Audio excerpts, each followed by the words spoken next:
રાજકોટના કુખ્યાત અપરાધી ગુનેગાર એવા નિખિલ ડોંગા હવે ગુજરાત હાઈકોર્ટમાં મળેલા જામીનથી જેલની બહાર આવશે।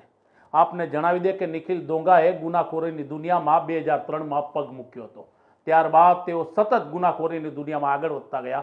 અત્યાર સુધીમાં નિખિલ ડોંગા ઉપર ગોંડલ, રાજકોટ અને સૌરાષ્ટ્રના અલગ અલગ જિલ્લાઓમાં 117 કેસ નોંધાઈ ચૂક્યા છે, જેમાં કોન્ટ્રાક્ટ કિલિંગ, ધાકધમકી અને ખંડણી જેવા ગુના પણ સામેલ છે।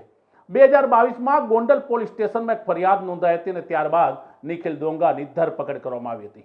તેમણે આની પહેલા સેશન્સ કોર્ટમાં જામીન અરજી કરી હતી, પણ સેશન્સ કોર્ટે તે જામીન અરજીને ફગાવી દીધી હતી। ત્યારબાદ તેમણે તેમના એડવોકેટ મારફતે ગુજરાત હાઈકોર્ટમાં જામીન અરજી કરી અને ગુજરાત હાઈકોર્ટે આ કુખ્યાત અપરાધીને શરતી જામીન આપ્યા છે। આપને જણાવી દે કે એક સમયે નિખિલ ડોંગા ભુજ પોલીસના જાપ્તામાંથી ફરાર થઈ ગયા હતા અને તેને શોધવા માટે લગભગ 18 દિવસ ભુજ અને ગુજરાત પોલીસે સર્ચ ઓપરેશન કર્યું હતું। નિખિલ ડોંગા એક એવા અપરાધી છે કે જેમની એક સમયે રાજકોટ, જેતપુર, ગોંડલ, ધોરાજી, પોરબંદર સહિતના વિસ્તારોમાં ધાક વાગતી હતી।